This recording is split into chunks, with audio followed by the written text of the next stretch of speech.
Being tall has its disadvantages. The arms are too short for me, and if I were to pull it all the way, it like shows off my shoulders. You know what? I like my shoulders. This is okay. Arms are covered.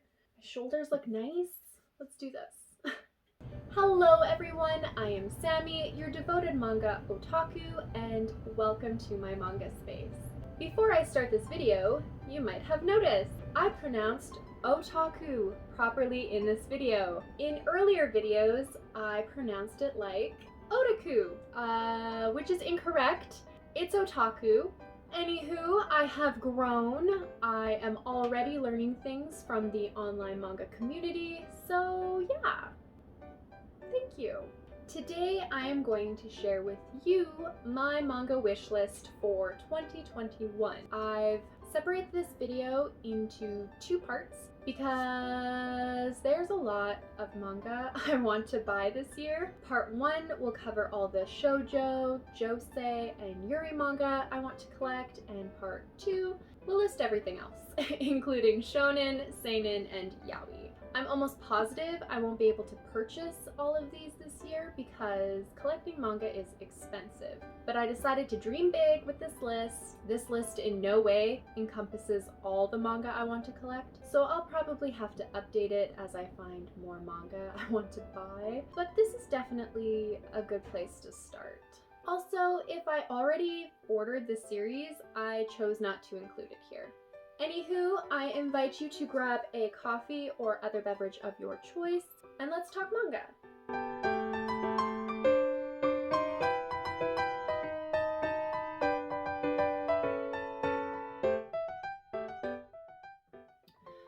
Alrighty, so we're going to jump right into the shoujo portion of my wish list, starting with volumes 4 through 21 of Nana by Ayazawa.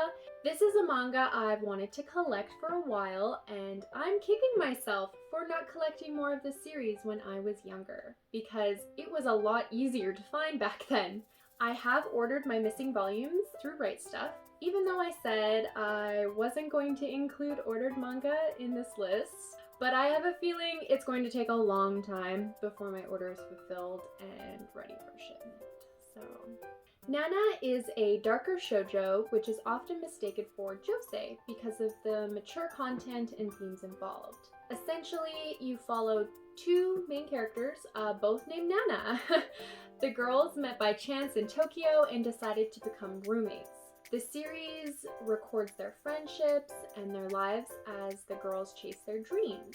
An interesting fact about this manga, it has been on hiatus since 2009 due to Yazawa sensei falling ill. So there isn't actually an ending. Normally, I would be annoyed by this and wouldn't even consider collecting it because I've had manga go out of print and it's the worst when you can't finish it all the way to the end. But Nana has won awards, has had films, an anime, an album, and a video game adapted from the manga. All that coupled with the astounding reviews it receives, I think it's worth my while to buy them. The second shoujo manga on my wish list is volumes 1 through 6 of Love Me Not by Io Sakisawa. This is an ongoing manga series published by Viz Media, and the 7th volume is scheduled to release this month. This is a drama romance series. It's rated 13+. This manga has been on my radar for a while. From what I've gathered, it's about two girls, Akari and Yuna, who have crushes on guys in each other's lives.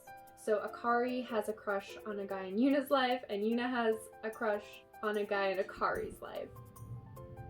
Anyways, both girls end up taking different approaches to love and their love life. This sounds really sweet and the art is cute. The reviews I read were somewhat mixed, but everyone seems to agree that the series gets better the more you read. Overall though, it sounds right up my alley. The third shoujo I'm hoping to buy and collect this year is Daytime Shooting Star by Mika Yamamori. This manga is published by Viz Media as well and is finished in Japanese with 13 volumes in total. However, there are 10 currently available in English, with the 11th scheduled to release this month. This manga is about a girl, Suzume, She moves to Tokyo to live with her uncle after her parents leave Japan for her father's job. On the way to her uncle's place, she gets lost, but she meets this guy who helps her find her uncle's house. She meets this stranger again on her first day at school, where she learns that he's her homework teacher. I think this is an age gap romance, but I'm not entirely sure. I read that Yamamori sensei continuously attempts to include LGBTQ+ and people of color characters in the one-shot chapters in the manga. We love representation, we love diversity in manga. Whenever I Google best shoujo manga or shoujo manga recommendations, this title always pops up. So I have a lot of expectations for this to be good. So the next shoujo manga series we're going to discuss is still ongoing and is something I want to collect, but I don't know too much about it. And that's Queen's Quality by Kyosuke Motomi, published by Viz Media. This series has 11 volumes available in English, with the 12th being released, you guessed it, this month. This is a sequel to the series QQ Sweeper, which I haven't read, but I have ordered and plan to read and review for my channel this year. This manga is a bit out of my comfort zone because it's a dark fantasy, supernatural manga, but it's also a romance. And the reviews show me that lots of people really love this series. I really liked the cover of the first volume. It looked mysterious and the art looks beautifully detailed. Like I said before, I don't know much about this, but I do know there are these people called sweepers who enter people's minds to cleanse their souls and heal their negative emotions. It's rated 16+, so there might even be some mature content, if you know what I mean. Eyebrows, eyebrows. I guess I'll just have to wait and see. I have to read the prequel first before I can even consider reading Queen's Quality. So keep a lookout for that. Another manga by Motomi Sensei that's on my wish list is the completed shoujo series, Dengeki Daisy. This 16-volume series is also published by Viz Media, and I believe it's an age gap romance? I remember reading some of this series a long time ago, and because I pirated it, I know, shame on me, but because I pirated it, the English translation wasn't that great, so I stopped reading it. The story follows Teru, who receives a special cell phone from her older brother before he passes away, and the only contact in the phone is Daisy, whom Teru's brother promised would watch over her. Daisy becomes Teru's pillar of strength, someone she can lean on when times are tough. One day at school, Teru accidentally breaks a window, resulting in her having to work for the grumpy school janitor, Tasuku. As they spend more time together, the two become unlikely friends, and Tasuku may just have a secret. Hopefully I can find and collect these this year. They've been on my wish list for a long time.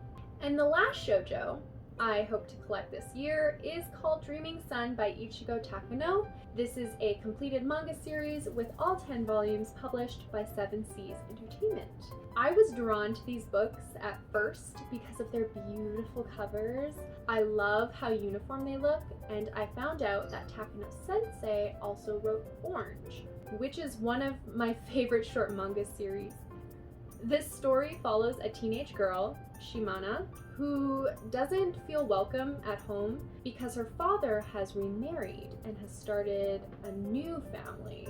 So she runs away and she finds this guy in a park who happens to be a landlord, and he gives her a place to stay. Under no circumstances do you go home with strangers, ever. Human trafficking is the real deal. Shimana is lucky that this is a slice of life romance manga and not some horror shoujo, okay? Now, I've seen mixed reviews about this manga, but it sounds really cute and I want to add it to my collection and judge it for myself. All right, now we're in the Josei part of my wish list, and sadly, there's only one so far, and that's All My Darling Daughters by Fumi Yoshinaga. This manga is published by Viz Media and is a collection of 5 short stories about women exploring various friendships and relationships. While browsing the web for new Josei, I came across this and I was drawn to the cover. I love how simple and beautiful it is, and the art style sort of reminds me of Mars by Fumio Soryo. Also, I really welcome a one-shot manga in my wishlist because I'm always collecting series with 20 plus volumes, and it is not cheap. So I'm really looking forward to buying something small and sweet that doesn't require a huge investment. It has mixed reviews, but the book summary makes me think that I'll really like this. I did find other Josei that I was interested in reading, but they were all only available online, and I'm not sure I want to start purchasing online manga.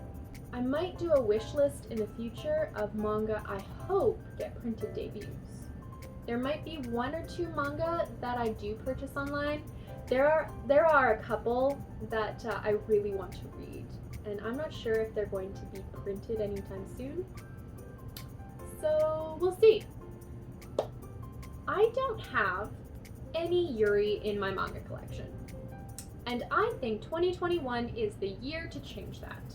How Do We Relationship by Tamiful is a story about women that start a relationship of convenience because they're single and they don't feel like they have any other options. At first, their personalities clash and things don't look like they'll work out, but as the two become closer friends, sparks start to ignite.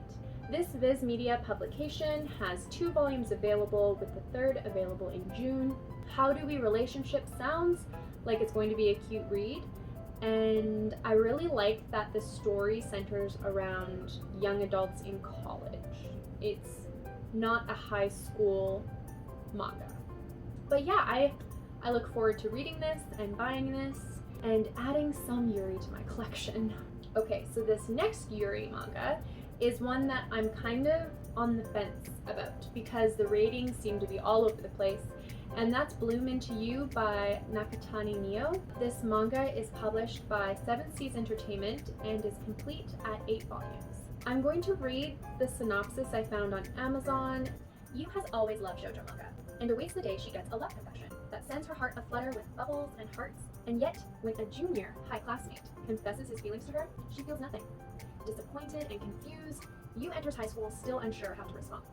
That's when Yu sees the beautiful student council president Nanami, and Nanami turns down a suitor with such maturity that she's inspired to ask her for help. But when the next person to confess to Yu is Nanami herself, has her shoujo romance finally begun? This story sounds like a really sweet story. I think I'm going to dip my toes into this one. I'll just buy like 2 manga to start and see if I like it. If you have read this manga before, can you let me know what you thought of it in the comment section below? Okay, so the last manga I'm going to talk about in this video is called I Married My Best Friend to Shut My Parents Up by Kodama Naoko. This is a one-shot manga about a woman, Morimoto, who marries her friend from high school in an effort to stop her parents trying to get her to settle down and marry a man. But this sham marriage might actually unearth real feelings.